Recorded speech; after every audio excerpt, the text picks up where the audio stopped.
शुरुआत कर लेते हैं सबसे पहले कमोडिटी एट 10 की, जहां पर कमोडिटी मार्केट की तमाम बड़ी खबरें बताएंगे, साथ ही आपके लिए इंटरेस्टिंग ट्रेड आइडियाज भी लेकर आएंगे। चलिए शुरुआत करते हैं चांदी के साथ, क्योंकि चांदी में आज मुनाफा वसूली दिख रही है। 1600 रुपए से ज्यादा की गिरावट यहां पर दिख रही है। लेकिन क्या ये गिरावट आपके लिए मौका है, यही सबसे पहले जानते हैं। हमारे साथ प्रो इंटेलिट्रेड सर्विसेज के दिनेश सोमानी जी हैं। Dinesh ji, good morning. शुरुआत चांदी से सर, चांदी आज काफी कमजोर है।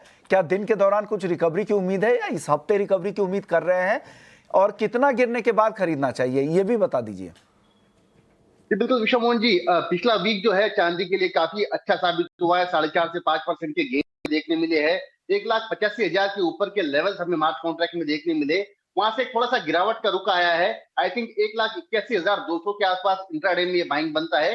1,83,000 और 1,85,000 के अपसाइड टारगेट इस वीक तक देखने मिल सकते हैं। कोई पोजिशनल अगर इसमें ट्रेड करना चाहता है तो मुझे लगता है 1,78,000 का वेट करना चाहिए। वहां पर आप पोजिशनल लॉन्ग इनिशिएट कर सकते हो। और मुझे लगता है इस मंथ के एंड तक, मतलब साल के अंत तक, 1,94,000 के लेवल हमें देखने मिलते 1,94,000 साल अंत तक। और जो इमीडिएट टारगेट है, जो ट्रेड 1-2 दिन के लिए कर रहे हैं, उनके लिए भी टारगेट आ गए हैं। डिप में खरीदारी करें 1,81,200 जो करंट लेवल है, यहां से 600 रुपए नीचे का एंट्री लेवल है। गोल्ड सर सुस्त दिख रहा है फेड की बैठक से पहले। कल से बैठक शुरू हो रही है और 10 तारीख को लेट नाइट में आ भी जाएगा फैसला। क्या लग रहा है सर, गोल्ड में अभी वेट कर ले, फैसला आने दे, उसके बाद ट्रेड करें? जी बिल्कुल। गोल्ड और सिल्वर का अगर हम कंपैरिजन करते हैं तो सिल्वर ने बहुत ही अच्छा परफॉर्मेंस दिया है। रेशो करीब करीब 78-80 के आसपास था। वो रेशो घट के अभी 72.5 के आसपास आ गया। मतलब सिल्वर कंटिन्यूअसली आउट परफॉर्म कर रही है, निरंतर हायर हाईज और न्यू हाई क्रिएट कर रही है। जबकि गोल्ड जो है अपना ऑल टाइम हाई 1,32,200 को छू नहीं पाया है। तो मुझे लगता है गोल्ड में थोड़ी सुस्ती और भी बरकरार रह सकती है। 1,30,800, 1,31,000 के आसपास इसमें शायद दोबारा प्रेशर बन सकता है। डाउनसाइड मुझे लगता है 1,29,500 के लेवल से माफ कीजिएगा दिखा सकता है। गोल्ड में मेरे हिसाब से ट्रेड से भी बचे रहना चाहिए। सिल्वर बाय ऑन डिप्स की रणनीति अपनाना चाहिए। तो सिल्वर पे आप ज्यादा फोकस कर रहे हैं, मोमेंटम यहीं पे शिफ्ट हो रहा है, ये कहना है सोमानी जी का। सर, अब मेटल्स का क्या हाल होने वाला है? मेटल्स में भी इसी तरह की रफ्तार दिखेगी कि, और क्या पसंद है उस पूरे ही पैक से, पूरे बास्केट से? जी बिल्कुल, बेहतरीन परफॉर्मेंस आया है बेस मेटल्स का। और मुझे लगता है कॉपर ने जो है 925 के लेवल से निरंतर 1094 के लेवल्स के आसपास ये ट्रेड कर रहा है। कॉपर थोड़ा सा डिप लेना चाहिए। आई थिंक 1087 1088 के आसपास कॉपर बाइंग बनती है। 1081 का स्टॉप लॉस मेंटेन करके 1098 और 1108 के लेवल देखने मिल सकते हैं। लेकिन सबसे स्ट्रॉन्ग कोई काउंटर अभी इमर्ज होकर आ रहा है तो मुझे जिंक लगता है। 311.50 रुपए के आसपास जिंक में बेहतरीन बाइंग बन सकती है। 308 रुपए का स्टॉप लॉस मेंटेन करे। पोजिशनल इस वीक के एंड तक 319 के लेवल हमें दिखा सकता है। जिंक 311 रुपए 40 पैसे पे खरीदे, 319 का टारगेट पोजिशनल रहा है, ये ध्यान रखिएगा। 8 रुपए ऊपर का टारगेट दे रहे हैं। क्रूड में अब क्या व्यू बन रहा है सर? हल्की तेजी दिख रही है, $64 के आसपास ब्रेंट का भाव है। क्या यहाँ पर कुछ और तेजी दिख रही है, या अब ये रेंज में फंसा रहेगा अभी कुछ समय तक? मुझे लगता है विश्वमन जी, क्रूड एक रेंज के बाहर निकल चुका है, एक दायरे से बाहर आ चुका है। और आने वाला समय क्रूड में एक अच्छा परफॉर्मेंस दे सकता है। 5420 का लेवल जो था, ये बार बार यहाँ से टकराकर प्राइसेस नीचे आती थी। 5220 5230 के आसपास आ जाएगी। अब 5430 के ऊपर ये सस्टेन कर रहा है। मुझे लगता है 5405 5410 के आसपास क्रूड मिलता है तो ये निश्चित तौर से बाइंग का एक अवसर बन सकता है। 5350 का स्टॉप लॉस मेंटेन कर ऊपर में 5470 5540 के लेवल दिखा सकता है।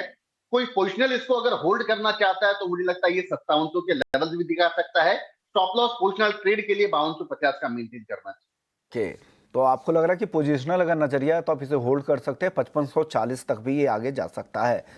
एनजी में कोई कॉल बन रही है क्या आज सर? जी, एनजी का परफॉर्मेंस काफी अच्छा रहा है। मतलब ओवरऑल अगर एमटेक का पैकर हम देखते हैं तो सारे ही काउंटर्स ने एक अच्छा परफॉर्मेंस दिया है, बेहतरीन रिटर्न दिया है निवेशकों के लिए, बायर के लिए। आई थिंक एनजी 470 का लेवल क्रॉस करना चाहिए। 470 के ऊपर ही इसमें फ्रेश बाइंग बननी चाहिए। ऊपर में 488 के लेवल दिखा सकता है और 463 का स्टॉप लॉस मेंटेन कर सकता है। ओके, हालांकि आज के साथ में काफी गिरावट दिख रही है, यहाँ पर 4.5% की गिरावट। सर, ऑप्शंस में इसमें अगर कोई कॉल बता दे एनजी में तो ज्यादा अच्छा रहेगा। आज गिरा भी हुआ, क्या मौका है क्या कुछ कॉल खरीदने का? आई थिंक 460 की जो कॉल है ये करीब करीब 24 रुपए के आसपास बाय करना चाहिए। 18 रुपए का स्टॉप लॉस मेंटेन करके ऊपर में 40 रुपए के लेवल से दिखा सकता है। तो 460 के स्ट्राइक की कॉल खरीदने की सलाह यहां पर दी गई है सोमानी जी की तरफ से। एग्री मार्केट का रुख कर लेते हैं। सबसे पहले जीरे की बात करते हैं। जीरा आज 1% से ज्यादा कमजोर है, 21,250 के आसपास। सोमानी जी यहाँ क्या करना चाहिए? जीरा काफी समय से दायरे में ही है, कुछ अलग चाल की उम्मीद कर रहे हैं आप? जी बिल्कुल, निचले लेवल देखते हैं तो 18,200 का इसने लो बनाया था, वहां से करीब करीब 22,000 के लेवल से इसने दिखाया है। आई थिंक अब इसका जो अप ट्रेंड है ये ऑलमोस्ट एक हॉल्ट लेवल पर आ चुका है। आज भी अगर हम पूरे गुजरात की बात करते हैं तो 15 से 16,000 बोरी के अराइवल्स है। सोइंग में कोई कमी अभी नजर नहीं आती और वेदर भी अनुकूल है। कैरी फॉरवर्ड स्टॉक इसमें कोई कमी नहीं है। एक्सपोर्ट और डोमेस्टिक थोड़ी सी सुस्त है। मुझे लगता है ओवरऑल जीरे में अभी कोई तेजी का रुख बनने की कोई संभावना नहीं बनती है। एक रेंज बाउंड एक्टिविटी है, नीचे में मुझे लगता है 20,420 का लेवल से दिखा सकता है, ऊपर में 22,200 के लेवल से दिखा सकता है। तो 2,000 रुपए का दायरा यहाँ से एक महीने के भीतर भीतर मुझे इसी दायरे में ट्रेड करता हुआ नजर आता है। ओके। और धनिया सर, धनिया अच्छी तेजी के बाद आज थोड़ी मुनाफा वसूली दिख रही है 1.25% के आसपास। क्या करना चाहिए था? 10,700 के आसपास है भाव। जी मैं निरंतर कह रहा हूँ विष्णु जी, धनिया एक काउंटर है जो इस साल का बेहतरीन कमोडिटी परफॉर्मेंस दिखा सकता है। जो जनवरी का कॉन्ट्रैक्ट है, अभी जो एक्टिव कॉन्ट्रैक्ट कन्वर्ट होगा 10,350 के आसपास एक बढ़िया अवसर रहेगा खरीदारी करने का। 10,650 का इसमें लक्ष्य देखा जा सकता है और 10,100 का स्टॉप लॉस मेंटेन करे। ओवरऑल मुझे लगता है कि धनिया पॉसिबली है, जो जनवरी कॉन्ट्रैक्ट है 11,000 के लेवल बहुत ही जल्दी क्रॉस कर सकता है। ओके, चलिए अब बात कर लेते हैं हल्दी की। हल्दी देखिए 14,300 के आसपास है, आज कमजोर है आधे %। आगे की चाल कैसी दिख रही है सर सोमानी जी? हल्दी भी मुझे लगता है कि अभी जो नई फसल आएगी उसमें थोड़ा सा समय है और कैरी फॉरवर्ड स्टॉक इसमें बहुत ज्यादा कम है। तो मुझे लगता है कि जो हल्दी का कॉन्ट्रैक्ट है 14,300 के आसपास खरीदारी करनी चाहिए। 14,700 के टारगेट देखे जा सकते हैं और 14,040 का इसमें स्टॉप लॉस मेंटेन कर सकते हैं। तो 14,700 के टारगेट के लिए खरीदारी कर सकते हैं, छोटा सा टारगेट है। ये राय हल्दी को लेकर है। ग्वारसीड ग्वारगम आज दोनों में तेजी दिख रही है। 4,800 के आसपास ग्वारसीड का वायदा आ चुका है, करीब करीब 1% की तेजी यहाँ है। ग्वारगम देखिए तो 8,775 रुपए के ऊपर। इन दोनों में क्या राय है सर? और आज की तेजी बनी रह सकती है, टिकाऊ लग रही है क्या?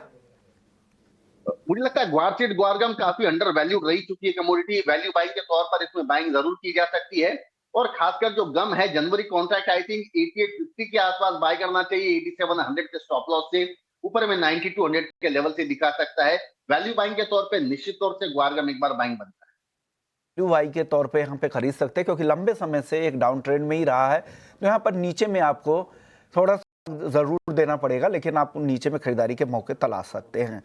कॉटन केक में आज एक्शन दिख रहा है। दिसंबर वायदा की मैं बात कर रहा हूँ, ये 3,000 के ऊपर है। क्या लग रहा है सर, दिसंबर वायदा या अगले कॉन्ट्रैक्ट की तरफ शिफ्ट होना चाहिए?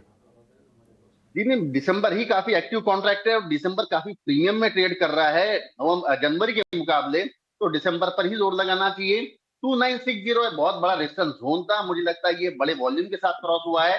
3080 के लेवल्स अभी ये दिखा सकता है। 3080 में अपनी लॉन्ग पोजीशन निश्चित तौर से गेट करना चाहिए क्योंकि नई फसल अभी आने वाली है और उसके बाद में प्राइसेस में प्रेशर हमें जरूर देखने मिल सकता है। पर यहाँ से 70 रुपए की तेजी इस वीक के भीतर भीतर हमें देखने मिल सकती है। ओके, इस वीक के अंदर ही 70 रुपए तक की तेजी यहाँ से और देख सकती है, ये सोमानी जी का कहना है। शुक्रिया सर। जाने से पहले डिस्क्लेमर सर। जी बिल्कुल, सारे जो कॉल्स मैंने रिकमेंड किए अपने क्लाइंट्स को भी सेम कॉल्स रिकमेंड किए हैं। पर्सनल मेरा कोई क्वेश्चन किसी भी कमोडिटी में नहीं। बहुत बहुत शुक्रिया सर, आपने वक्त निकाला। आपका दिन शुभ रहे। चलिए आगे बढ़ते हैं, वक्त हो चुका है। ब्रेक के बाद आज हमारे साथ एक खास मेहमान होंगे। क्वेस्ट इन्वेस्टमेंट मैनेजर्स के CIO होंगे राकेश व्यास जी। उनसे समझेंगे बाजार की मौजूदा चाल, ग्लोबल जो डेवलपमेंट